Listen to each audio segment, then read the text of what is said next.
Des exemples de stratégie fiscale du trail. Alors, stratégie fiscale, je n'aime pas beaucoup le terme, mais le du trail, c'est fiscal, en contrepartie de l'engagement de conservation pour assurer la pérennité de l'entreprise.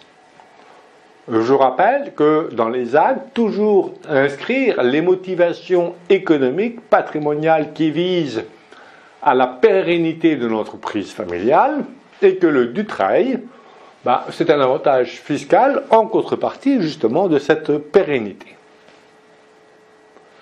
Le schéma à éviter, l'autre schéma à éviter, le LBO familial, je plaisante, mais qu'à moitié. Comment concilier donation et vente? Alors oui, on peut très bien se dire, tiens, je vais faire un Dutreil sur une partie, donation, et puis l'autre, je vais vendre. Je vais vendre à mes enfants ou à moi-même. Attention, n'oubliez pas, je vends 2 impôts. Impôt sur la plus-value et droit de mutation à titre gratuit. Et pour s'amuser, on terminera par les contraintes. Déjà, le Dutreil, il y en a pas mal. On parlera du Dutreil société. On a encore les contraintes des professions libérales et on prendra un exemple d'expertise comptable.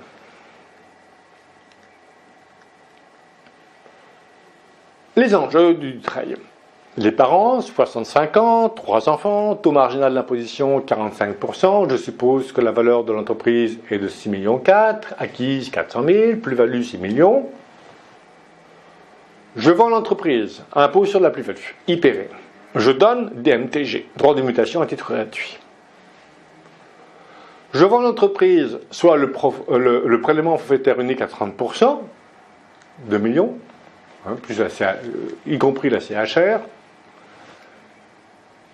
IPV, taux marginal d'imposition de 45%, avec l'abattement de 85% pour les titres acquis avant le 1er janvier 2018, plus la contribution sociale, 1,6 million. Vous voyez que l'abattement renforcé de 85% est plus intéressant, avec un taux marginal de 45%, que le prélèvement forfaitaire unique. On va comparer avec le 85%, pour vous montrer que même s'il est bien ce régime-là, c'est toujours trop cher. Bon. Je vends l'entreprise et je donne, ou je meurs.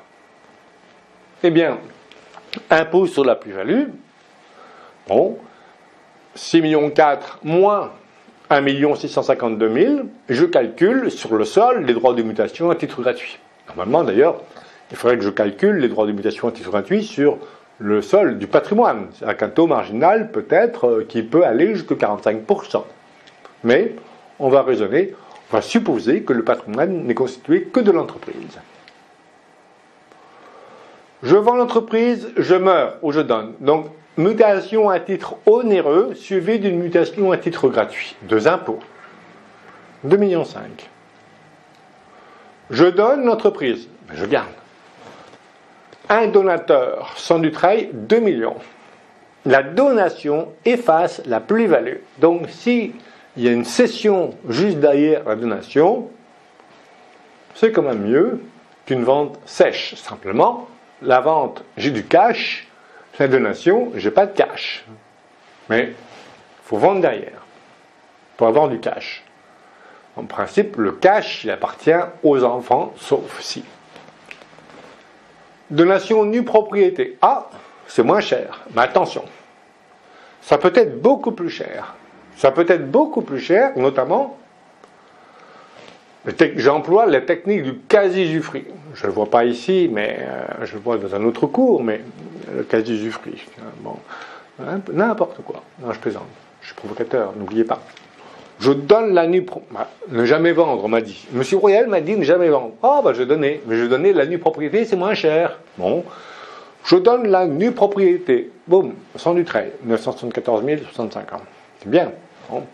Et puis après, je vends. Je fais vendre la nue propriété à mes enfants. Moi, je vends l'usufruit. Et je passe une convention de quasi-usufruit. 587 du Code civil. Le quasi-usufruitier sur une somme d'argent, il peut s'en servir, à charge de rendre à son décès l'équivalent. Bon, ça veut dire que le quasi-usufruitier Je donne la nue propriété, puis usufruitier et nue propriété sont vendus et j'exerce un quasi-usufruit, c'est-à-dire que je peux tout consommer la somme d'argent. Je n'ai pas donné grand-chose. Mais, dans cette situation-là, la donation de la nue propriété n'a effacé que la plus-value relative à la nue propriété donnée. Elle n'a pas effacé l'impôt sur la plus-value sur l'usufruit vendu ensuite. Et toc. Et là, ça va faire très cher.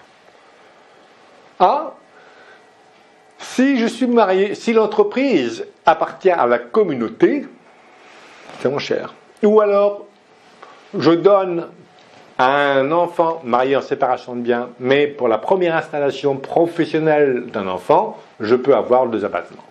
Donc, j'économise. Déjà, sans du travail, j'économise presque 600 000 par rapport à une donation d'un bien propre. Donation nue propriété, 2 donateurs sans du travail. Ah, j'économise 300 000 par rapport à un donateur. Mais regardez, du travail. Donation pleine propriété, 2 donateurs, 95 000 euros. Vous voyez, je vends l'entreprise, je meurs, 2 donateurs, 2,5 millions. Je donne l'entreprise. Après, on regarde ce qu'on peut faire. On verra des stratégies. 95 000 euros. Que choisissez-vous? Il y a une économie de 2,5 millions sur une valeur de 6,4 millions. Et si je donne la nue propriété, mais attention, la nue propriété, éventuellement, notamment sur les pouvoirs de l'usufruitier, statutairement limité à l'affectation des bénéfices, je perds les pouvoirs, et c'est pour une économie de 30 000 euros par une donation pleine propriété. Parfois, je leur dis... Et puis, souvenez-vous que une donation en pleine propriété peut être moins chère qu'une donation nue propriété grâce à la réduction de 50% des droits de mutation à titre gratuit pour une donation en pleine propriété avant 70 ans. Donc vous voyez les enjeux du trail. Alors évidemment, s'il y a rupture du pacte du trail, il faut payer la différence. Donc je passe de, par exemple, 95 000 euros à 1,4 million. Voilà. Parents, entreprise en communauté, 65 ans, 3 enfants donataires, taux marginal de l'imposition de 45%, je prends l'abattement de 85%. Ou alors le prélèvement forfaitaire unique, 30%. Voilà. Je vends, je meurs, je vends, je donne, en orange, et puis je donne et je fais vendre. La donation efface la plus-value, en vert. Sans du travail, avec du travail. Que choisissez-vous? Voilà.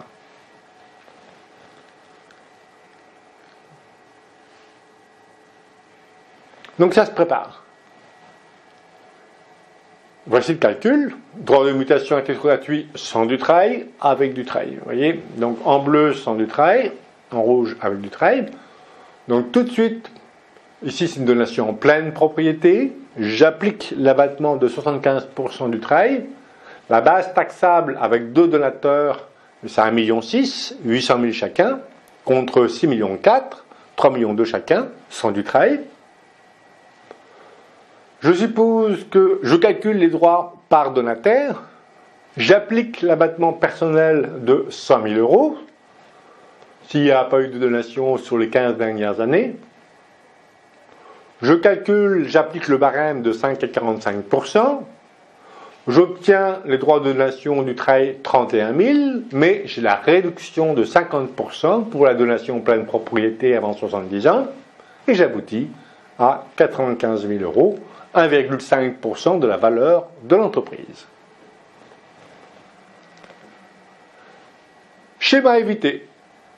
Donation partage de la nue propriété avec réserve d'usufruit. Je rencontre ça tous les jours. Bon, faut arrêter, parce que on signe la mort de l'entreprise, et des dirigeants d'ailleurs.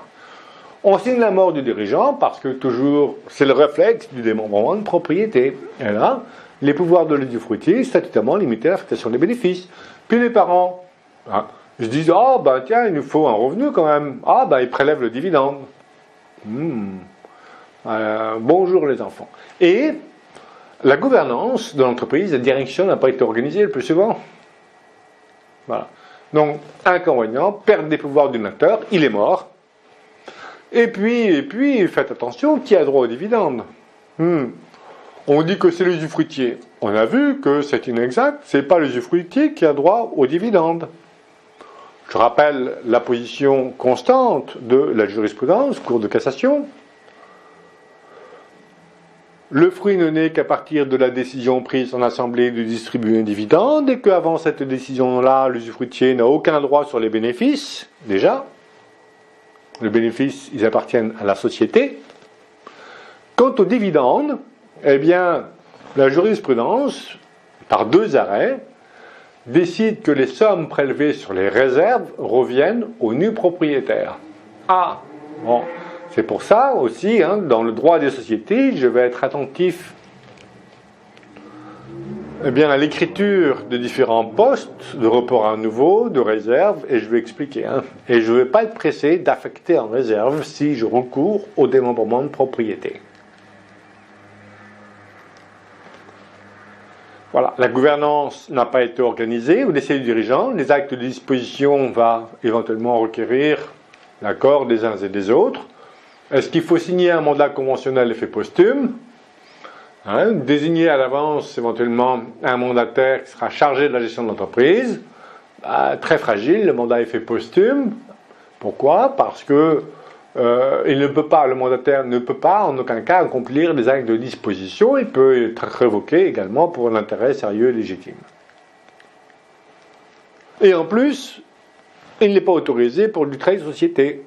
Donc, ce qui n'est pas autorisé est interdit. Si c'est expressément autorisé pour l'entreprise individuelle, c'est que c'est interdit pour le trait de société.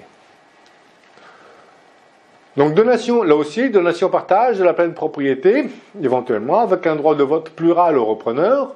Quelquefois je vois ça, on donne un droit de vote double au repreneur.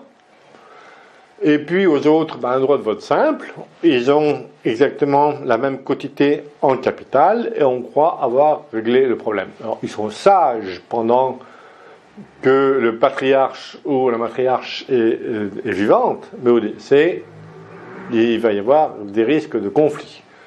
Ceux qui n'ont pas été désignés pour reprendre la direction, ça va faire des jaloux. Et souvenez-vous, c'est au moment du décès que surgissent les conflits. Par exemple, donc, je vais attribuer un droit de vote plural au repreneur. Les droits de mutation, 94 000 euros. Bien, quand même. Voilà.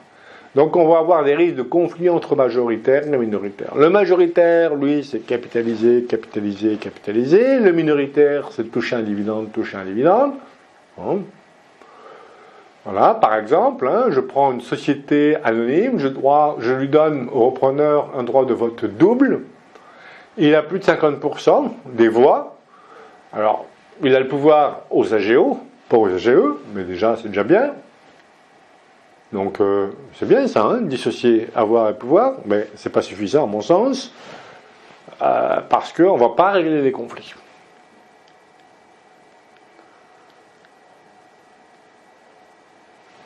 LBO familial. Alors l'idée est bonne, mais c'est une catastrophe. C'est une catastrophe, pas fiscale, l'idée fiscale est très très bonne, mais c'est une catastrophe pour la pérennité de l'entreprise familiale. Et c'est ça qu'on vise à chaque fois, dans tous les schémas, c'est pas la fiscalité, c'est la pérennité de l'entreprise familiale, ou la cession finale, peu importe. Mais alors, c'est le 787B Société, alinéa F, qui a été modifié en 2009. Avant 2009, l'idée c'est que je donne l'entreprise à l'enfant repreneur, il va pleurer lui, tiens, on aurait pu faire sourire, à charge pour lui de verser une soulte à ses frères et sœurs. Voilà. Donation partage, donc il reçoit un tiers de l'entreprise, 33, et il va devoir verser une soulte, parce que l'entreprise vaut 100 ici, et il va devoir verser une soulte de 66. Depuis 2009, ça a révolutionné la fiscalité, puisqu'on a l'abattement de 75% sur la valeur totale de l'entreprise, y compris sur le montant de 66 qui correspond à la soulte versée aux frères et sœurs. Alors qu'avant 2009, on avait l'abattement de 75% que sur la part conservée par l'enfant repreneur, 33. Et donc, on voit fleurir le LBO familial. Hein, je rappelle l'anecdote où, à un moment donné, je donnais un cours dans un grand cabinet d'avocats d'affaires. Et puis, j'arrive comme ça, il y avait une très grande table ovale comme ça, et puis les associés, tous réunis. Et je dis, il y a encore des imbéciles qui font du LBO familial. Et puis, ils me disent, ils me regardent comme ça, ils disent, oui, mais on fait ça, hein. Ouais, je dis, je vous ai perdu comme client, mais je vais vous expliquer pourquoi je ne fais pas de LBO familial, ou du partiel. Eh bien, je l'ai toujours comme client, ce cabinet d'avocats. Voilà. Parce qu'il y a d'autres solutions que le LBO familial. C'est simple. Puis, le LBO familial, ça s'appelle aussi FBO, le Family Buyout. Et quand j'explique à mon client, on va faire un Family Buyout, eh ben, je peux lui facturer au moins 30 000 €, non, parce que Family Buyout, ça fait chic, donc c'est cher. Non, attention à la pérennité de l'entreprise familiale, et on va prendre un exemple. J'ai coutume de dire que le LBO familial, ça fonctionne très très bien quand il n'y a pas d'enfant. Comme ça, il n'y a pas de transmission. Comme ça, on assure la pérennité de l'entreprise. Non, je plaisante. Mais quand il y a quand il y a un enfant, ça va aussi, parce qu'il n'y a pas de soute à verser. Il est tout seul. Bon, ça marche. Mais avec 2 enfants, limite. 3 enfants, c'est une catastrophe économique.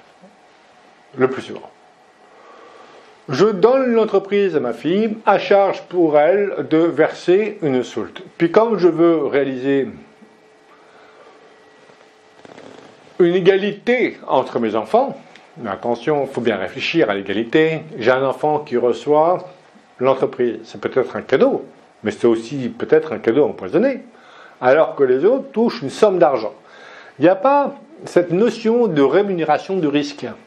Alors, plein de chefs d'entreprise, de conseils, de chefs d'entreprise disent oui, mais nous, on minimise la valeur de l'entreprise quand on fait un LBO familial. Le fameux cabinet d'avocats dont je vous parlais tout à l'heure notamment. Je dis mais c'est une grave erreur. Que dit l'administration fiscale sur cette sous-évaluation?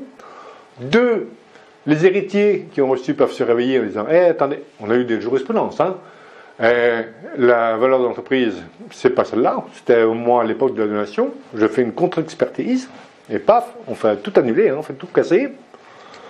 Ou alors, pire encore, méfiez-vous, plus je donne petit, plus on produit des plus-values futures, et la position des plus-values, c'est une catastrophe. Voilà. Si je fais un Dutreil, j'ai tendance à choisir la valeur la plus haute afin d'effacer les plus-values futures. Voilà. C'est toujours pareil. On veut donner, ça vaut rien. On veut vendre, mon entreprise, non, elle vaut très cher, elle vaut 1000 quand je la vends. Maintenant, si je la donne, elle vaut 100. Faites raisonnable. Non, chez moi, elle va valoir 1000. Parce qu'avec un abattement de 75%, en effaçant les plus-values futures, cadeau. Deuxième cadeau. Donc, donation-partage. Donc, je signe un pacte de trahison sur l'entreprise. Donation-partage. Alors, le plus souvent, ça se fait sur l'engagement collectif réputé acquis. Souvenez-vous que on va créer une holding. Pourquoi? Parce qu'il va falloir que l'enfant repreneur, il paye la soulte. S'il doit emprunter à titre personnel, ça va être une catastrophe fiscale. Pourquoi? Parce qu'il faut que l'entreprise verse un dividende. Bon, non seulement ça, mais les intérêts de l'emprunt qu'il aura souscrit à titre personnel ne sont pas déductibles. Alors que si c'est la holding qui emprunte, en principe, mais on va le voir, c'est un piège avec le LBO familial, les intérêts de l'emprunt sont déductibles des résultats de l'entreprise. Pas sûr. À charge, donc, de verser une soulte. Mais attention en plus, vous voyez qu'il y a des pièges fiscaux. L'administration fiscale, il y a 3 ou 4 ans, je ne sais plus exactement, mais elle a autorisé le LBO familial avec une donation de la nue propriété. Alors là, encore pire. Pourquoi? Économiquement. Alors, c'est très bien éventuellement d'avoir pensé aux donateurs, les parents qui se réservent l'usufruit, avec la question à qui revient le dividende, certes. Mais l'enfant qui a la charge de payer la soulte, comment va-t-il rembourser la dette si les parents appréhendent le dividende? Donc on va dans le mur. Bon. Et donc, la soulte va être prise en charge par une holding à l'IS. La société opérationnelle est à l'IS et la holding est à l'IS. Et ce sont les dividendes de l'opérationnel à l'IS qui vont être versés à la holding sous le bénéfice du régime mère-fille qui va permettre de rembourser la banque. Donation family buyout, donation partage avec attribution de l'entreprise à l'enfant repreneur, à charge pour lui ou elle de verser une soulte à ses frères et sœurs. Le donataire va apporter ses titres à la holding.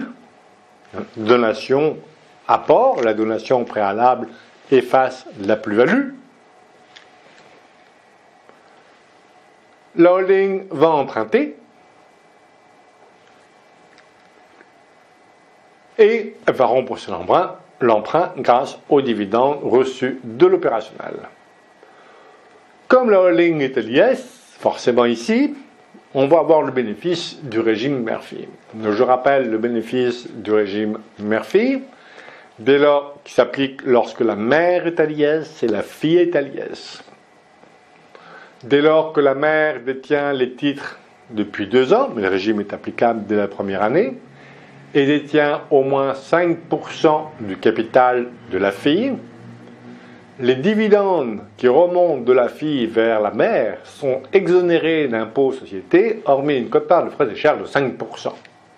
Ça veut dire un impôt inférieur à 2%. Je prends un dividende de 100, je multiplie le taux de IS, 28%, que je multiplie par 5%, on aboutit à moins de 2%.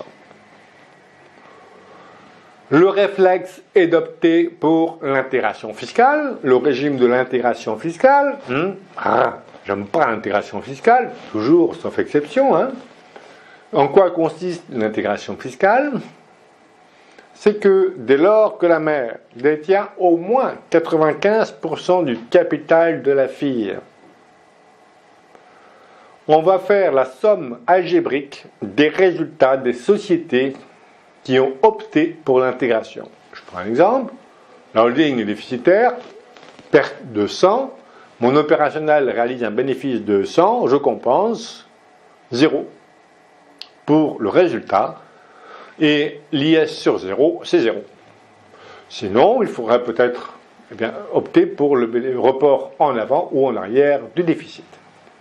Mais si on demande l'intégration fiscale, on va avoir normalement, compte tenu des textes, on a l'application de l'amendement dit Charras, qui s'applique aux opérations de vente à soi-même.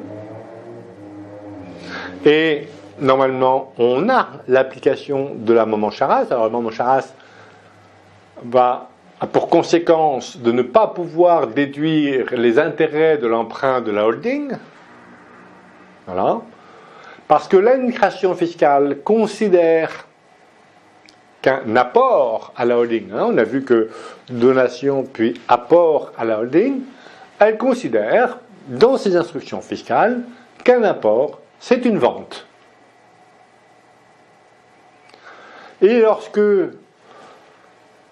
le vendeur contrôle l'acheteur, dans les opérations de rachat à soi-même, on a la non-déductibilité des intérêts de l'emprunt, ou la réintégration des intérêts de l'emprunt, mais ici elle vient d'être créée, donc c'est la non-déductibilité des intérêts de l'emprunt, pendant toute la durée de l'opération. Elle est belle celle-là. Bon, voilà. Alors il y en a qui me disent, mais non, c'est pas possible, on n'est pas l'application le moment Charras.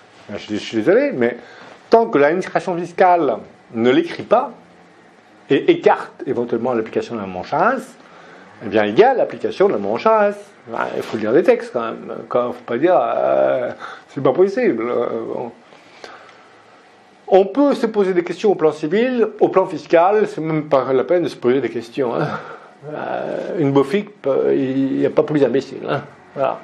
Il n'y a pas de justification économique. C'est comme ça. Tac, on obéit, on n'obéit pas, on rentre dans le jeu, on ne rentre pas, et à ce moment-là, bon. Donc, simplement, la maman Charras ne s'applique que si on demande l'intégration fiscale. Il n'y a pas de maman Charras si on ne demande pas l'intégration fiscale. Donc, il ne faut pas demander l'intégration fiscale. Bon, bref. Donc, je reprends mon exemple. Mon entreprise, 6,4 millions, acquise 400 000. Vous vous souvenez, hein? Donation, et ici, donation de la pleine propriété, on va aboutir à 95 000 euros sur une entreprise qui vaut 6,4 millions.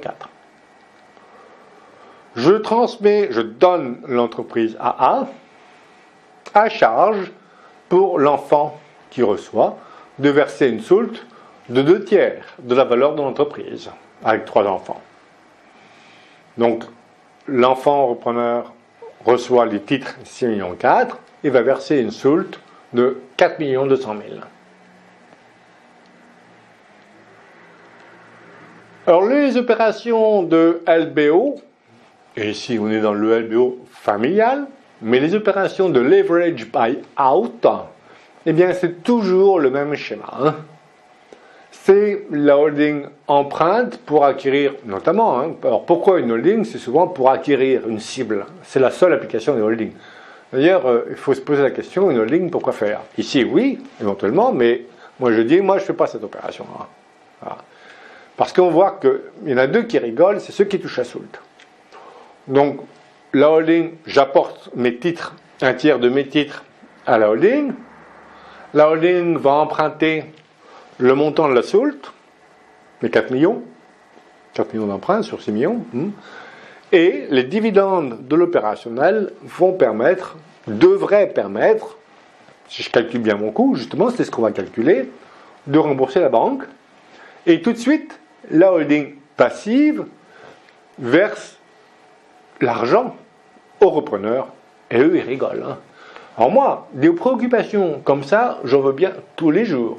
Si jamais on m'avait proposé ça, puis j'étais un peu au fait, j'aurais suivi des cours de Royal Formation, jamais je reprendrais l'entreprise. Moi je dis, donnez-moi la soulte, puis éventuellement, si j'ai l'âme d'un créateur, je crée une entreprise avec la soulte. Hein. Ça dépend. Il faut regarder. Alors, vous voyez ici, c'est une holding passive. Oui, parce que c'est la holding passive du Dutreil. Je rappelle, le Dutreil, droit de mutation société, prendre un noir.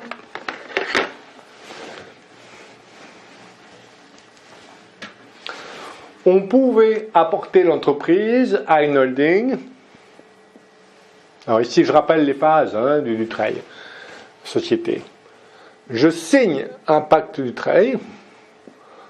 Je donne, je transmets jusqu'à la fin de l'engagement collectif de conservation, 2 ans, et je rentre dans l'engagement individuel, EIC, de conservation. Et ici, n'oubliez pas que quand on peut apporter à une holding, on peut apporter à une holding, bien sûr. Alors ici, on a la donation. Ici, on est dans la chronologie forcément avant la donation. Si je crée une holding et que j'apporte, on est forcément apport, donation. Et ici, on est dans la chronologie donation, apport à une holding. Donation, apport. Je rappelle qu'il est interdit, strictement interdit, ne me demandez pas pourquoi, interdit d'apporter à une holding entre la donation et la fin de l'engagement collectif de conservation. Donc, comme ici, on va rentrer tout de suite dans l'engagement collectif réputé acquis parce qu'on ne va pas attendre 2 ans pour payer la soulte. Sinon, ça peut poser des problèmes. Bon, on va le voir lesquels. Donc, je donne ici et après, bien sûr, on peut apporter une holding. Hein. Et ici, on peut apporter à une holding passive dirigée directement par un bénéficiaire de l'exonération. Elle est passive. Son seul objet social, c'est de détenir des titres de la société opérationnelle. En aucun cas, elle ne peut être active ou animatrice. Donc, elle n'a pas de recette. Hein. Elle détient exclusivement des titres de l'opérationnel. Elle peut toutefois détenir des titres d'autres sociétés à condition que les activités de ces sociétés sont soit similaires ou connexes et complémentaires. Et là, je ne vous raconte pas les difficultés. Lorsque on le rencontre dans les anciens textes de l'ISF, je suppose que les définitions vont être prises sur les activités soit connexes ou complémentaires. Bonjour, les explications. Donc, pourquoi ces contraintes? Allez savoir. Donc, elle est structurellement en perte, la holding, elle est passive. Et donc, je disais que le schéma du LBO, c'est toujours le même, toujours. Donc,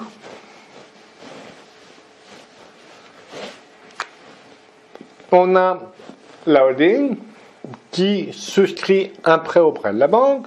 C'est toujours, on compte toujours sur le dividende de l'opérationnel qui vont permettre de rembourser la banque. Et ici, les liquidités vont servir. Ici, le LBO familial a payé la soulte aux frères et sœurs. Tiens, eux, ils rigolent. Hein. Qu'est-ce que je vais pouvoir faire de mon pognon? Bon.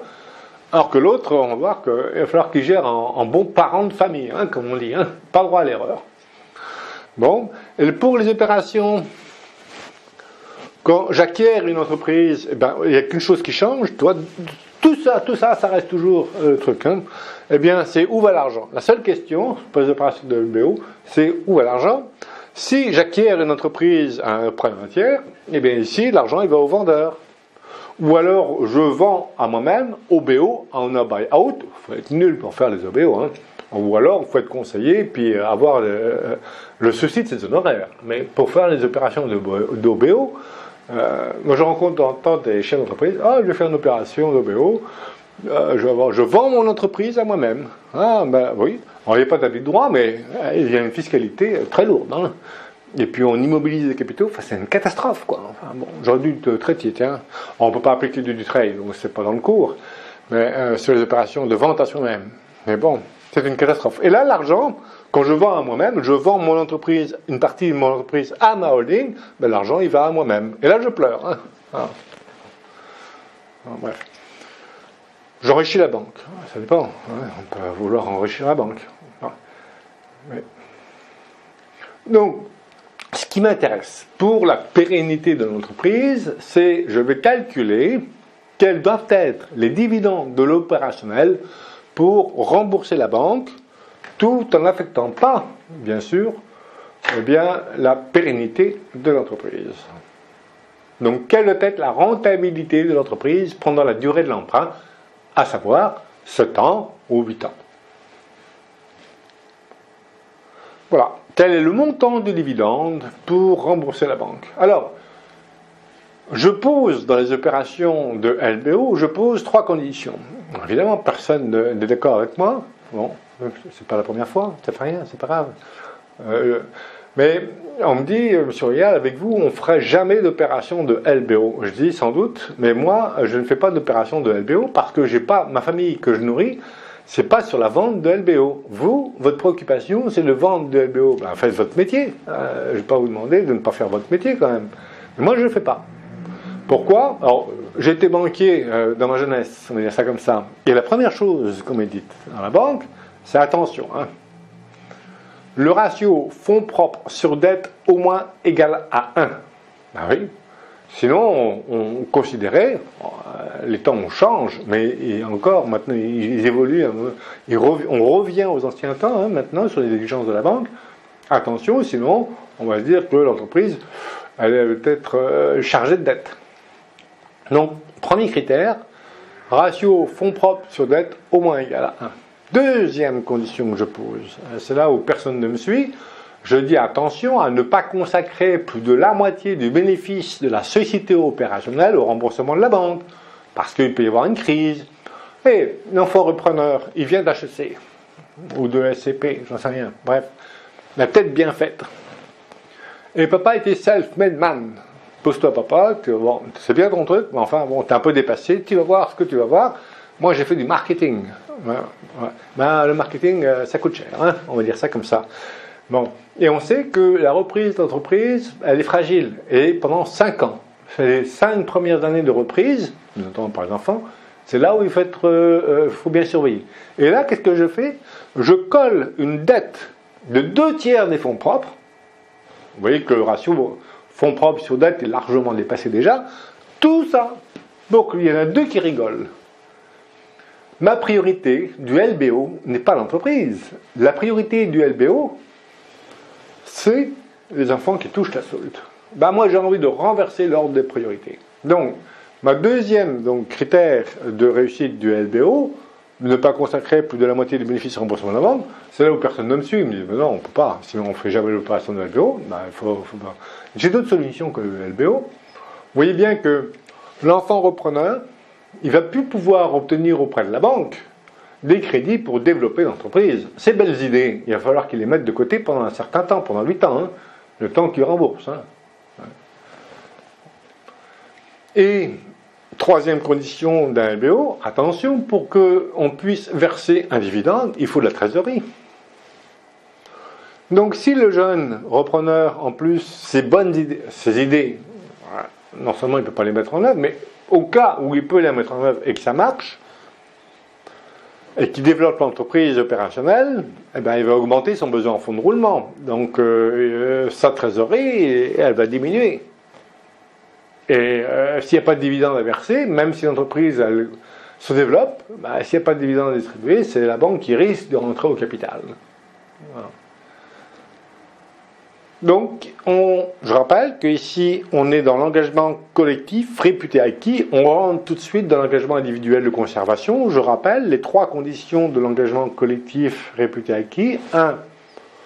Le donateur détient au moins, depuis 2 ans, l'entreprise, au moins 34% du capital, des droits financiers ou des droits de vote de l'entreprise. Et il exerce une des fonctions de direction. Voilà. Et là, oui, on peut plonger tout de suite dans l'engagement individuel. On réduit la durée, ici, de 6 à 4. Mais pour moi, c'est pas très grave, parce que vous voyez bien que la durée, c'est des opérations qui s'inscrivent dans le long terme. Donc, alors je vous ai mis la chronologie des opérations, même si j'en fais pas. Voilà comment il faudrait faire si vous en faites. 1. Je transforme la SARL en SAS. Alors, c'est toujours, je vais expliquer que c'est pour les pouvoirs, évidemment. Hein. C'est jamais pour la fiscalité.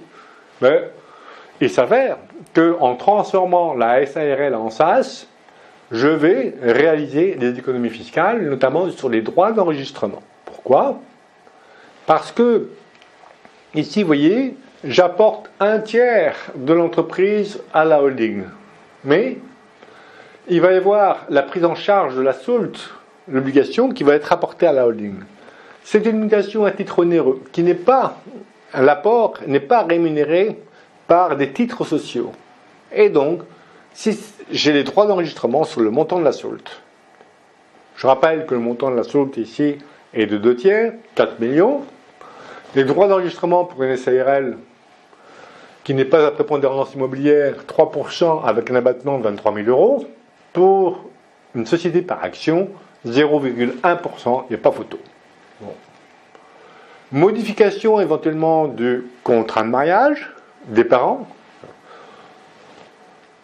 Le moment de la transmission, c'est aussi le moment de voir les dispositions prises en faveur du conjoint. Vous voyez bien que si je donne l'entreprise aux enfants, ce que je donne à mes enfants, c'est ce que le conjoint n'aura pas. Donc il faut bien regarder aussi l'arbitrage qu'il y a à réaliser entre les enfants et le conjoint. Souvent, le chef d'entreprise me dit « Ah, je veux donner, je veux donner, je veux donner. » Oui, pour la fiscalité, c'est mieux donner, surtout du travail, c'est une entreprise. C'est péché que de ne pas le faire. Mais, attention aux conjoints survivants. Et quelquefois, je dis alors, entre vos enfants et votre conjoint. Le conjoint, il a vocation à rester seul pendant 30 ans. Oui, parce que elle était plus jeune. Et puis l'espérance de vie des dames sont plus longues que celle des messieurs. Voilà. Donc il faut regarder. Et bien souvent, peut-être qu'on va apporter une partie des titres en communauté. Attention, si on apporte des titres de l'entreprise en communauté pour donner avec le bénéfice de 2 abattements de 100 000 euros plus de 2 tranches de 5, 10, 15, des tranches basses, à mon sens, c'est l'abus de droit fiscal. Si le changement de régime matrimonial n'a d'autre objectif que de réduire la fiscalité, on est bien dans l'abus de droit. Signature du pacte du trail entre parents et enfants, pardon, ici, alors il faut regarder, soit on signe, on a signé un engagement collectif auparavant, depuis ici 2 ans, et à ce moment-là, on attend la fin de l'engagement collectif pour transmettre. Donc il n'y a pas forcément la signature d'un pacte du trail, on peut toujours tout de suite rentrer dans l'engagement individuel de conservation. Sauf s'il y avait une holding préexistante, une holding passive. Je rappelle que s'il y a une holding passive et qu'on rentre tout de suite dans l'engagement individuel de conservation, la participation ne peut pas bénéficier de l'exonération. Je donne donation-partage des titres de l'entreprise au repreneur, à charge pour lui ou elle de verser une soulte. Donation pleine propriété, nue propriété. On a vu les dangers de la donation nue propriété pour le dividende qui sera appréhendé par les parents donateurs. Et l'enfant repreneur apporte des titres à la holding passive, AIS. La holding emprunte pour payer la soulte. On transforme la SARL en SAS. On ajoute des actions de préférence. Parce qu'on peut très bien recevoir l'entreprise, apporter une holding et retransmettre la holding à ses propres enfants.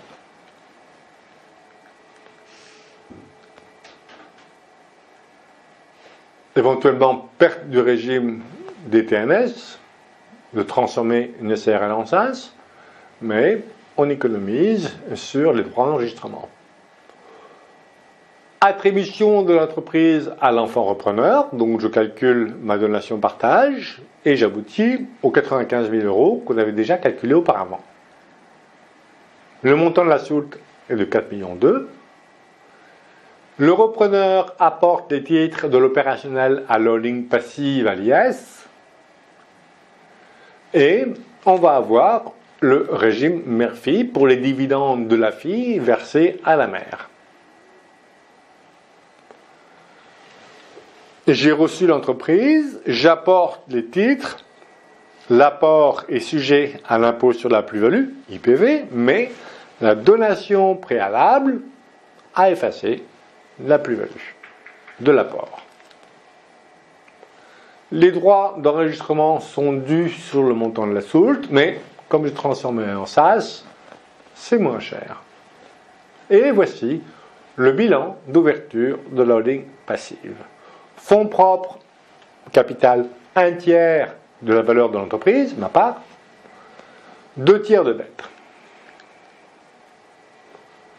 La holding va emprunter pour payer la solde. Les intérêts de l'emprunt sont déductibles des résultats de H, pas s'il y a l'application de la maman Charras. La holding contracte un prêt de 4,2 millions à 6% l'an pendant 8 ans. Bon, les taux d'intérêt sont ce qu'ils sont et ça peut bouger évidemment.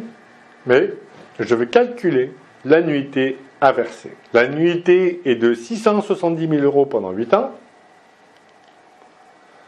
Je double, ne pas consacrer plus de la moitié du bénéfice au remboursement de la banque. Je double pour avoir le bénéfice que doit réaliser la société chaque année. 1,3 million. La rentabilité de l'entreprise pendant 8 ans, la durée de l'emprunt doit être de 20% l'an. Je ne fais pas. Je ne suis pas sûr. Alors c'est vrai que si les taux d'intérêt sont plus faibles que 6%, mais on a toujours des taux élevés de rentabilité. C'est pour ça qu'on ajuste, on réduit, pour que ça passe, on réduit la valeur de l'entreprise, il y a moins de soult à verser, on fait 2 mécontents. Bon.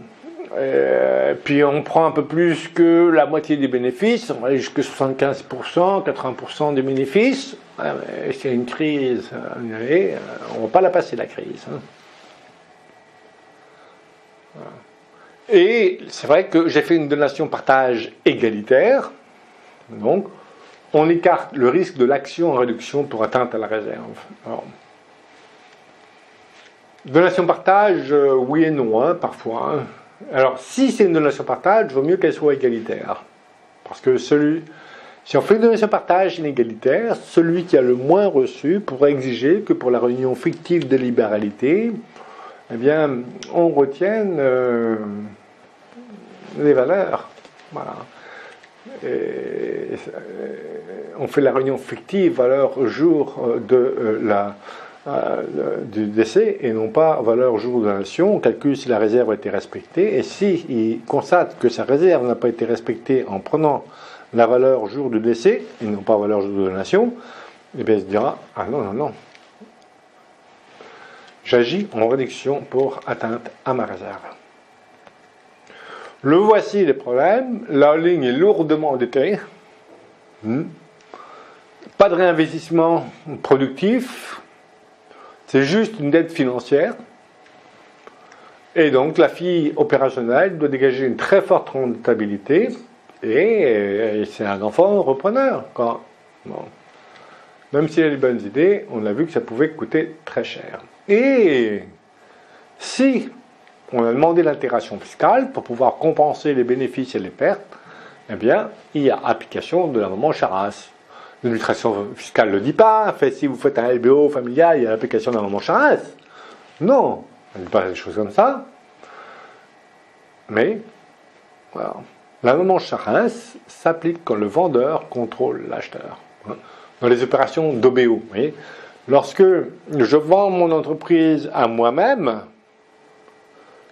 maman Charras s'est dit, ben non, dans ce cas-là, attendez, les intérêts que vous contractez, que la holding contracte pour pouvoir vous racheter l'entreprise, ne sont pas déductibles. Ben là, on est dans ce cas-là.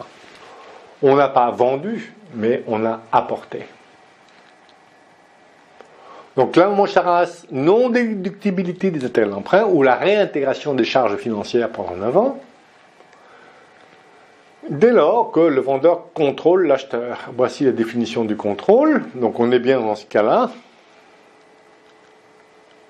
Je détiens tous les titres de l'entreprise, je la contrôle, familiale. Et voici, l'enfant repreneur a apporté ses titres à la holding qu'il dirige. L'administration fiscale assimile un apport à titre onéreux à une vente. Voici les textes de référence. Donc, si les deux sociétés optent pour l'intégration fiscale, les intérêts ne sont pas déductibles. Alors, je peux avoir contourné éventuellement l'application de mon Charras, mais le but est exclusivement fiscal, non? Donc, j'encours le risque en plus de l'abus de droit. Je peux recourir aussi éventuellement à la fusion dite rapide. On peut avoir un risque de l'administration fiscale, mais moi je fais. J'explique pourquoi on fait des fusions. Donc voici, je reprends avec l'exemple du LBO. On a l'inscription toujours en fonds propres, 1/3 de l'entreprise. On a la dette 2/3, 4 millions. Il y en a deux qui rigolent, d'ailleurs, vous voyez. Hein. L'autre est beaucoup plus sérieuse. La fille qui a repris, qui est à la tête de la holding, et on a un dividende à verser de 670 000 € de l'opérationnel. Donc un résultat d'1,3 million à réaliser chaque année, plus de 20% l'an. Une rentabilité annuelle de 20%, c'est énorme. Plus un ratio d'endettement qui crève les plafonds. L'entreprise est surchargée de dettes. Le jeune repreneur avait sans doute de bonnes idées à réaliser. Pousse-toi papa, pousse-toi que je m'y mette, tu vas voir. Il n'a pas droit à l'erreur. L'emprunt, c'est uniquement une dette financière pour les deux qui rigolent. Les parents ont tout donné. Je donne l'entreprise à mes enfants. On a tout donné à l'enfant repreneur. Souvenez-vous que dans la holding passive, le donateur peut détenir une participation au capital de la holding sans que cette participation puisse être majoritaire, mais que la direction de la holding est complètement assurée par l'enfant repreneur. Elle est dirigée directement par le bénéficiaire de l'exonération. Que restera-t-il aux parents donateurs pour vivre? Et il y en a deux qui rigolent. Qu'est-ce que je vais pouvoir faire de mon argent? Alors on peut se dire, ah bah c'est sûr, soit on diminue, alors je ne rentre pas dans quand on sous-estime la valeur de l'entreprise, on peut se dire, tiens, on peut échelonner le règlement de la soule, mais non, ça ne va pas le faire. Mais alors, voilà, pour moi la seule solution, c'est de donner des titres aux frères et sœurs également, les faire rentrer au capital pour réduire le montant de la soule. Et quand l'entreprise ira bien, eh bien, à ce moment-là, la holding de l'enfant repreneur rachètera la participation de ses frères et sœurs. Et certes, si l'entreprise se développe bien, les frères et sœurs s'enrichissent, ou s'appauvrissent, ça dépend comment marche l'entreprise, mais on peut déjà fixer la valeur dès à présent.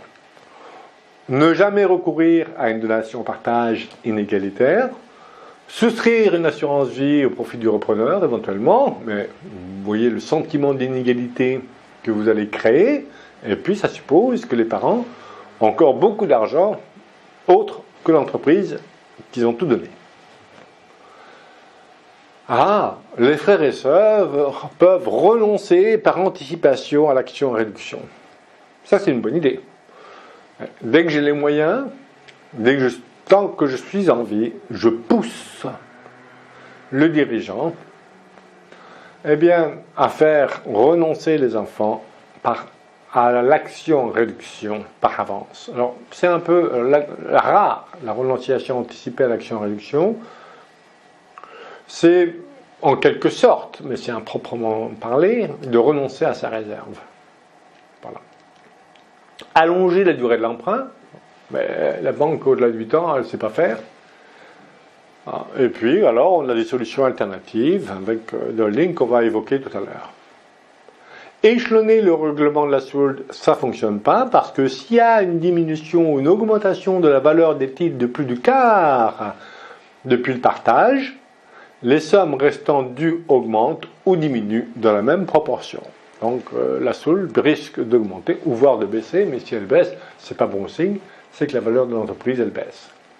Donation-partage inégalitaire, c'est ce que je vous disais tout à l'heure, eh bien, si moi, qui est le moins reçu, je pourrais exiger qu'on fasse le calcul de la réserve valeur, non pas jour de la donation-partage, elle ne fiche pas la valeur, je dis non, j'ai reçu moins, donc j'exige qu'on prenne la valeur jour du décès. Donc, vous voyez, ça rend une donation-partage, ça risque fort de rendre une donation-partage totalement inefficace.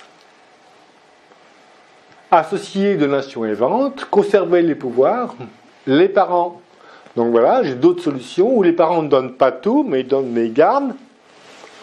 Ils peuvent à un moment donné obtenir des revenus. Et je peux à la fois concilier les intérêts divergents des repreneurs majoritaires et des minoritaires. Hein. Le schéma final, un exemple, peut-être celui-ci. J'ai l'opérationnel. Alors, comme le dirigeant veut conserver tous les pouvoirs, on transforme l'opérationnel en SAS avec des actions de préférence. Le dirigeant peut détenir 1% du capital de l'opérationnel, mais les actions de préférence lui donnent tous les pouvoirs. Il peut exercer une fonction de direction SAS. On met ce qu'on veut dans la SAS.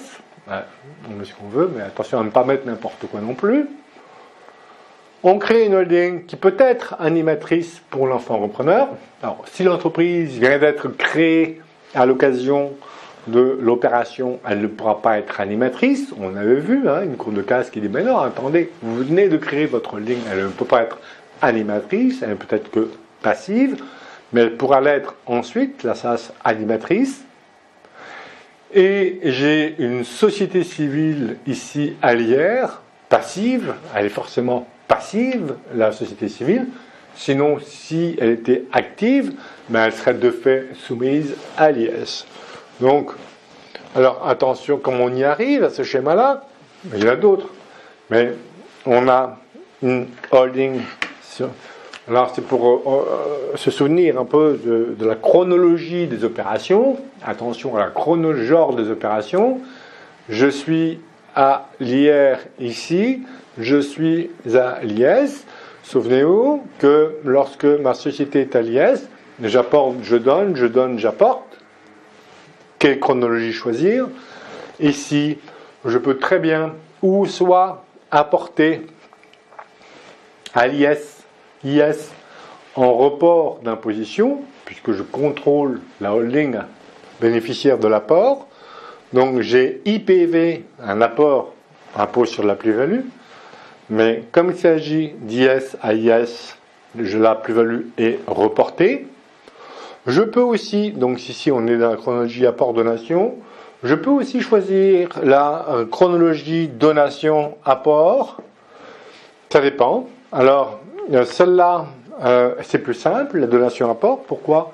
Parce que la donation efface la plus-value. Donc, j'ai les droits de mutation. Donc là, il faut signer un Dutreil. Hein. Donc, la chronologie, c'est signature de Dutreil, puis donation et apport. Voilà. Ou ici, c'est apport, signature du Dutreil, puis donation. Oui, c'est un peu une chronologie un peu différente. Ici, avantage, la donation efface la plus-value. Je n'ai pas les contraintes du report. Mais ici, avantage du report, certes, j'ai les inconvénients, la contrainte de conserver, la holding doit conserver au moins 3 ans, notamment, j'en ai d'autres. Donc, il faut être plus attentif, mais de toute façon, un Dutreil, c'est 6 ans, donc la contrainte des 3 ans est déjà couverte. L'avantage essentiel ici, c'est que j'apporte, puis je donne, et bien là, je peux donner la nue propriété. C'est pas grave. Pourquoi ? C'est vrai que les pouvoirs de l'usufruitier sont strictement limités à l'affectation des bénéfices, certes, mais comme c'est une SAS, je peux détenir des actions de préférence, c'est autorisé par Dutreil, alors que si je fais l'inverse, je ne peux pas, ou si je recours au démembrement tout de suite par la donation, je perds tous les pouvoirs. Hein, le texte me dit que même si vous donnez la nue propriété, vous apportez ensuite à une holding, quoi qu'il arrive, les pouvoirs du donateur dans la holding sont limités à l'affectation des bénéfices. Bon. S'agissant ici de la holding allière, il n'y a qu'une chronologie possible, c'est donation-apport. Parce que si j'apporte une société IS à une société allière, je n'ai aucun dispositif fiscal qui me reporte la plus-value. Donc elle est due. Quand bien même je n'ai pas de liquidité, je n'ai fait qu'apporter. Donc IPV, impôt sur la plus-value. Catastrophe. Donc ici, il faut faire la donation préalable.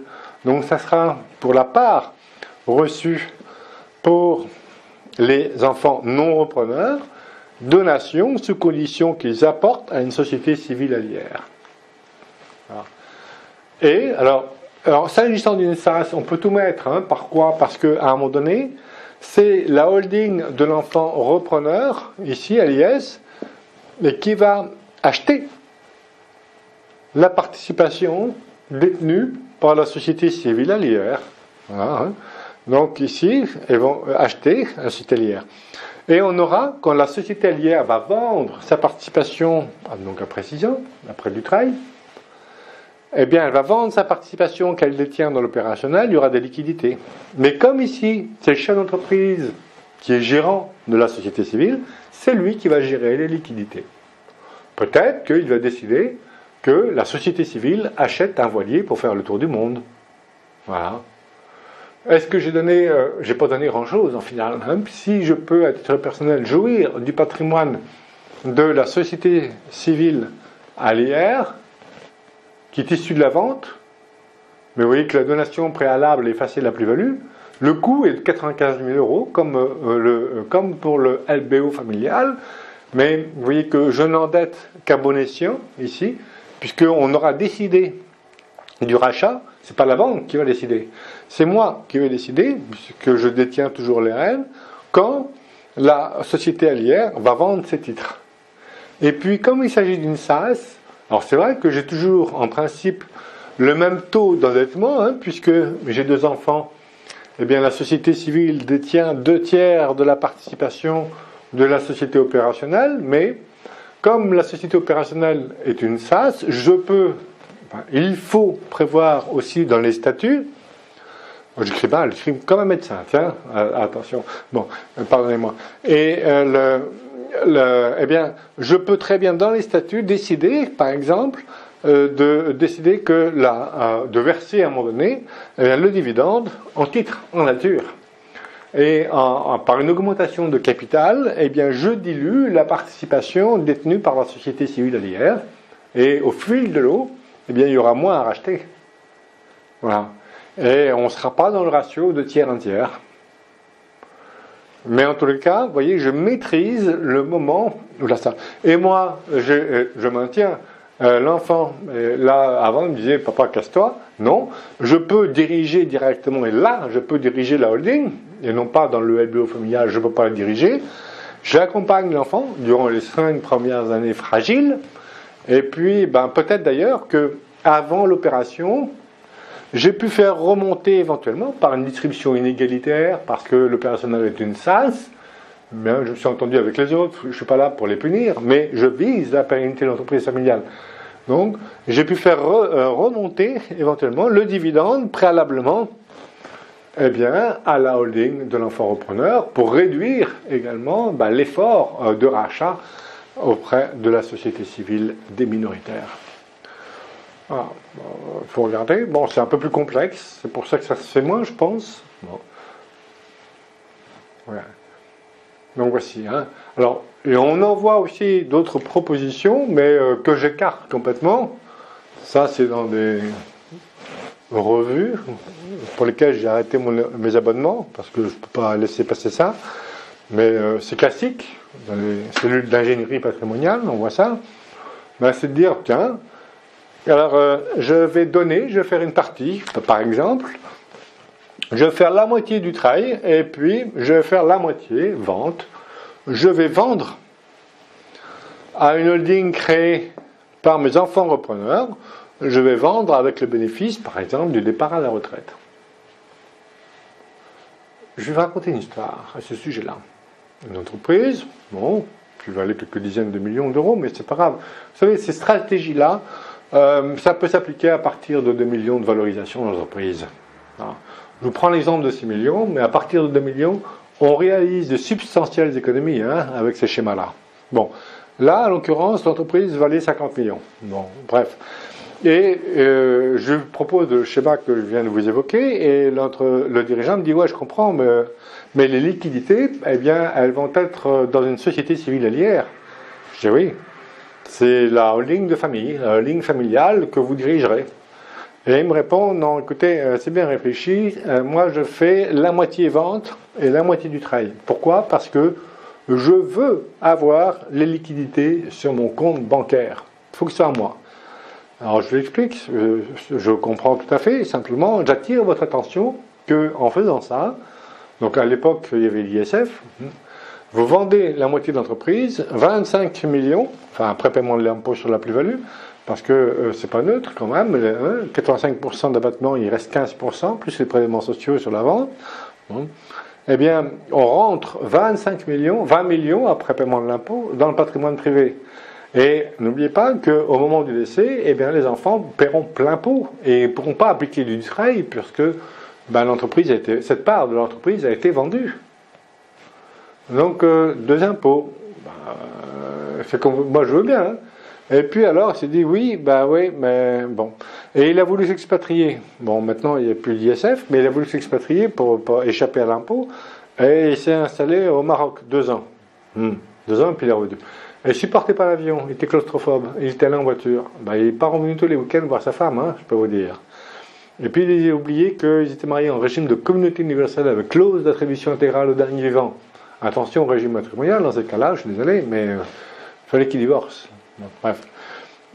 Attention à l'expatriation aussi comme solution. Si vous n'êtes pas international minded, c'est pas la peine de se dire tiens, on va échapper à l'impôt, on va partir au Portugal, tiens, et puis un impôt disparaît, et puis bref, faut regarder.